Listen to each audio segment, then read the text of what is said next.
안녕하십니까, ESUP입니다. 이번 시간에는 파워포인트 이미지 저장 해상도 설정 방법에 대한 강의를 진행을 할 텐데, 이 기능은 이제 어떨 때 사용을 하냐, 파워포인트를 기반으로 해서 뭐 이미지라든지 도식화 자료를 만드는 경우가 있습니다. 그것을 만들어서 이미지로 전환을 한 다음에 한글이라든지 뭐 워드 이런 데다 삽입을 하는 경우가 있어요.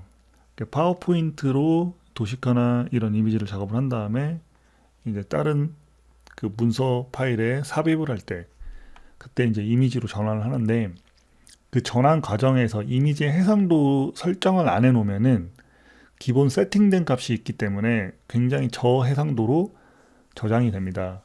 저해상도로 저장을 하다 보면은 내 파일이 깨진 것처럼 보일 수도 있고, 또한 이제 출력을 했을 때 해상도가 나쁘기 때문에 출력 화면이 깨끗하지가 않죠. 그래서 그 해상도 값을 어떻게 설정하느냐, 그것에 대한 강좌인데, 본 강좌는 조금 고급 스킬이라서 이제 일반적으로 초보자분들은 많이 사용하지도 않고, 저도 솔직히 이런 기능이 있는지도 몰랐어요. 그런데 이제 문서를 많이 작업을 하다 보니까 저는 이제 이걸 변환해서 많이 사용을 했는데, 변환하다 보니까 너무 이미지 해상도가 안 좋더라. 그래서 이게 왜 그럴까? 꼬리에 꼬리를 물고 찾다 이제 이 방법을 찾아낸 겁니다. 그래서 공유하고자 강의 자료를 만들게 됐습니다. 자, 일반적으로 파워포인트로 저장을 할 때에는 그냥 이미지에서 오른쪽 마우스 버튼을 클릭한 다음에 그림으로 저장을 해서 뭐 저장을 할 수 있지만, 그렇게 하면은 이제 이미지 해상도 자체가 별로 안 좋아요. 그래서 이제 파일 자체를 뭐 굉장히 많은 파일을 또 이 이미지로 전환을 할 때는 그렇게 마우스 클릭해서 하기가 굉장히 힘들고, 예를 들어서 파워포인트로 이미지 파일 문서를 예를 들어서 한 뭐 100장 정도 했다. 그럴 경우에는 그 마우스 클릭을 100번을 해야 되잖아요.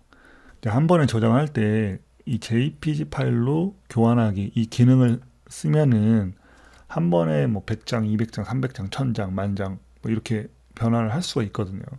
마우스 클릭으로.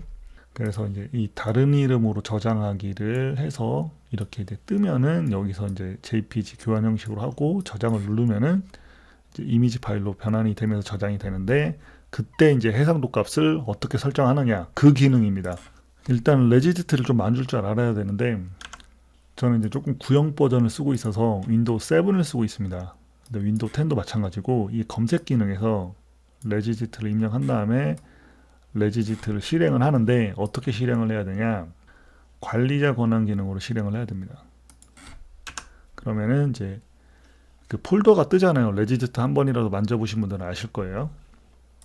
그 폴더를 찾아가야 되는데, 자, 이렇게 해서 찾아가면 됩니다. 그런데 저 같은 경우는 2016 버전을 쓰고 있어요. 근데 현재 뭐 2018년 버전도 있는 걸로 알고 있어요. 그 후 버전으로. 근데 2016 같은 경우는 여기가 16으로 되어 있습니다. 이 부분을 16으로 찾아가면 되고, 제가 이 자료는 어디서 퍼온 건데, 이 자료 자체는 지금 13 버전까지밖에 설명이 안 되어 있는데, 그 다음 버전을 선택을 하고자 할 때에는 이 숫자만 따라가시면 된다. 자, 그래서 거기서 이제 편집을 해야 됩니다. 조금 어려워요. 그래서 초보자분들이 잘 사용하지 않는 기능이거든요. 이렇게 이제 폴더를 찾아가서 여기서 이제 뭐 예를 들어 32비트 파일을 쓰고 있다 하면은 이제 32비트를 해서 이제 새로 만들기를 하면은 이런 창이 뜹니다. 자, 처음부터 다시 설명을 드리면은 이제 오피스, 아까 그 경로는 그 전 페이지에서 제가 말씀을 드렸어요. 거기서 이제 저는 2016 버전을 쓰고 있기 때문에 16, 그 다음에 파워포인트, 그 다음에 옵션에서 마우스 우측 버튼을 누르면은 새로 만들기라는 기능이 있습니다. 여기서 저는 32비트를 쓰고 있기 때문에 요놈을 클릭을 하면은 이제 요런 창이 떠요. 그래서 처음에는 16진수로 이게 세팅이 되어 있습니다. 그래서 10진수로 알기 편하게 10진수로 클릭을 해준 다음에 요 값을 입력을 해줘야 되는데, 저는 200으로 설정을 해놨어요. 근데 이 데이터 값에 따라서 그 해상도가 달라집니다. 자, 요 폴더대로 따라가야 된다. 그리고 여기서 이걸 선택을 하면 이런 창이 뜨는데, 여기서 이제 데이터 값을 입력을 해야 된다. 여기까지 기억을 해주시고요.